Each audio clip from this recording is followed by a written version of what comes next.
Around this time of the year, when the WWE Hall of Fame announces its new inductees, you get the usual responses from fans. Some selections are long overdue and welcome additions. Some are hit or miss, and how the heck did this guy make it when legendary wrestler XYZ still hasn't been inducted? This year is no different. Lex Luger should have been inducted years ago, so it's great to see him finally get in. Triple H, despite the ways in which he achieved a lot of what he did, was going to be a Hall of Famer anyway. Michelle McCool was the first ever Divas champion, and the Natural Disasters were just such a fun tag team back in the day. But who should be next? We all have our own list of worthy candidates, but how many of them have the original gangsta on them? That's right, today I'll be making my argument for why the most controversial wrestler of all time should be forever immortalized in wrestling's greatest hall. This is why New Jack should be in the WWE Hall of Fame. Okay, now I've seen it all. I can deal with you liking Thor Love and Thunder, Star Trek Discovery, and the god-awful Batman movies from the 90s, but thinking New Jack should be in the WWE Hall of Fame? Not only are you the world's worst nerd, you're also the world's worst wrestling fan. Didn't you already say that after I said that I liked AEW? I mean, I know you grew up with the Russo era of WCW, but this is just ridiculous. How do you even justify this? Luckily for you, I have an entire YouTube video justifying it. Just put down your pitchfork and hand me my trash can and fire up Natural Born Killaz. Actually, don't do that last part. I don't have the rights to that song. Yes, Jerome Young, known to fans as New Jack, is easily the most divisive wrestler who ever existed.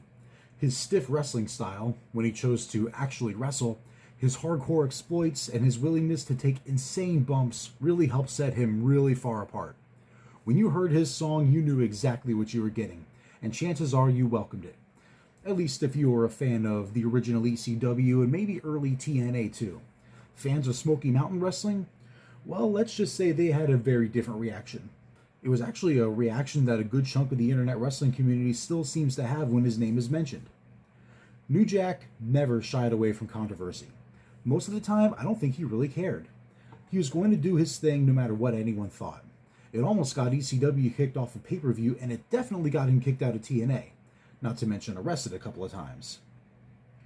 When discussing his contributions to wrestling, a few incidents are always brought up. The most notable one being the mass transit incident. We all know the story by now. Kid tells Paul Heyman he's a trainee, talks his way into a tag team match with Devon Dudley versus the Gangstas, acts like a total prick in the locker room because he doesn't know any better, asks New Jack to blade him because he doesn't know any better, gets cut way too deep, hospitalized, and acts like he's the victim. Rather than act like somebody who's been trained on how to act in a wrestling locker room, showing respect, learning how to blade yourself, not defying New Jack, he snuck into a place he was never supposed to be in, lied to get there, played stupid games, and won stupid prizes. So that justifies nearly killing him and telling the audience you don't care if he bleeds to death and that you hate white people? I'm not saying it's justified at all, but if you're going to ask somebody to help you get color, why the hell would you choose New Jack? And why would you go into a locker room full of guys like the Gangstas, Taz, Sandman, Terry Funk, the Pitbulls, Balls Mahoney, and act like you're the king around there? Furthermore, New Jack hating white people was kind of a gimmick. Yeah, a wrestler working a gimmick, who would have thought? He married a white person and had kids with her, and if you haven't seen the video of him reuniting with Jim Cornette during his Kayfabe Commentaries interview, I highly recommend you do so. It's actually kind of wholesome, even by New Jack standards. And it might just put your mind at ease and make you realize that a lot of things that you hate New Jack for weren't always his idea. The O.J. Simpson shout-out and the racism in SMW was actually Jim Cornette's ideas, not New Jack's. He also maintained good relationships with Sandman and Sean Oliver, and at some point squashed any beef he had with Paul Heyman and Jim Cornette before his passing. So the idea of him being this bloodthirsty lunatic who was only out to stab white people is, frankly, laughable. And what about him trying to kill Vic Grimes? New Jack always maintained that killing Vic Grimes in XPW was the plan all along, in retaliation for never apologizing or even visiting him in the hospital after injuring him in ECW a few years prior. But even that can't be 100% confirmed. Grimes' selling of getting tased was pretty over the top, leading some to believe that the taser was either just a prop or simply not active. And he can be seen pushing himself off the scaffold if you look hard enough, seeming to attempt a Mick Foley style of bump, the only difference being that Vic missed his target.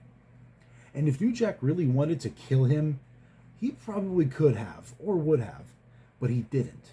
One writer even noted Jack's concern for Grimes' safety during a match a few weeks prior, in combination with how worked the entire incident seemed.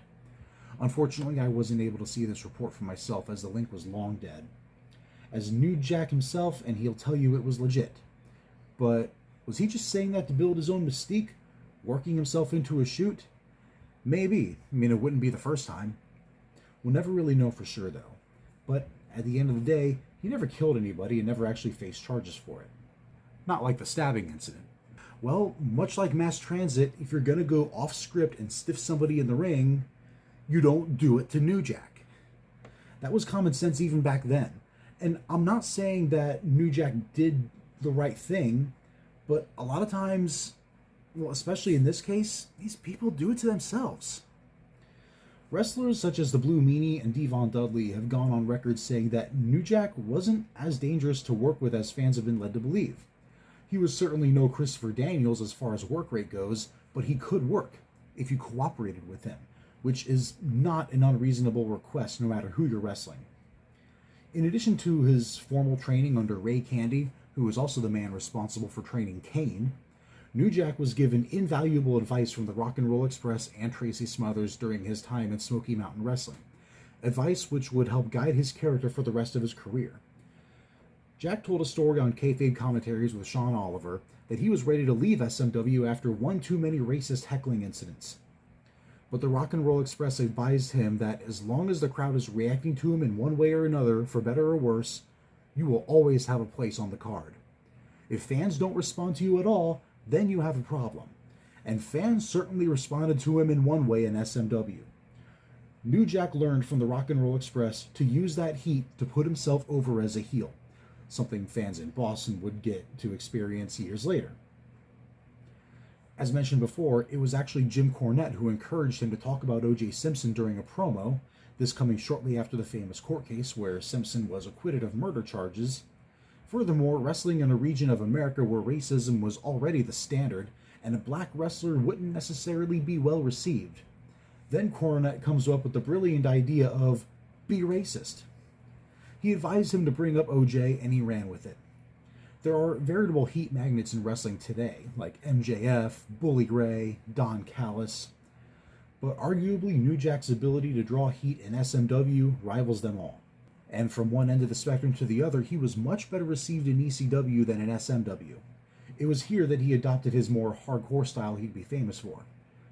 When you heard his music, you heard a pop that normally someone like Sandman or Rob Van Dam would get. Fans would chant his name, cheer every time he drove off a balcony, or hit somebody with the most unconventional weapon you've ever seen. Like I said before, you knew exactly what you were in for when you went to an ECW show, and you knew exactly what you were in for when you heard his song. If you ask me, Natural Born Killaz was just as iconic in ECW as Enter Sandman was. New Jack had a remarkable ability to get fans to react for better or worse. Whether he was making fans' heads explode in SMW by being racist, or riling up fans in ECW by diving and hitting people with the most random weapons ever while Ice Cube and Dr. Dre plays over it, he drew heat like nobody else could, and he got pops like few others could. He was far from polished, but in his own way, he was legendary. He got people talking. He created moments that we're still talking about to this day. And it's not like he killed anybody. Not like some people who some fans insist should go into the Hall of Fame for whatever sick, twisted reason. Okay, he never killed his kid, which is good. But he certainly had some issues with one of his kids being a drag queen. Didn't he disown them? New Jack had a complicated relationship with his son, famous drag queen Washington Heights. Of course, being a person of an older generation, he initially hated it and actually said some pretty awful things that I won't repeat here. But as Washington Heights himself said after New Jack's passing, he eventually came around, seemingly, even attending a few performances and saying how proud he was. He wanted to fix things, but didn't know how. Saying I'm sorry can be a very difficult thing to do, even if you sincerely mean it. New Jack wanted to take the right steps towards fixing things for good, but simply didn't know what steps to take. But by all accounts, one way or another, according to Washington Heights, things were headed in the right direction. Washington seems to have let bygones be bygones and embracing the fact that he is indeed the son of New Jack. Much like how I think the WWE Hall of Fame should embrace New Jack. He was completely out of his mind, but he loved the wrestling business, and he gave everything he could to it at any cost. And the fans certainly appreciated it. Well, most fans anyway. So, did I change your mind? Or did I somehow make you believe even more strongly that he shouldn't be in the Hall of Fame? Either way, I hope I got you talking one way or another. My name is Tommy Lindholm. I am the world's worst nerd, largely because of takes like this. I hope you all have a good day. I hope you have an extreme day, gangster style.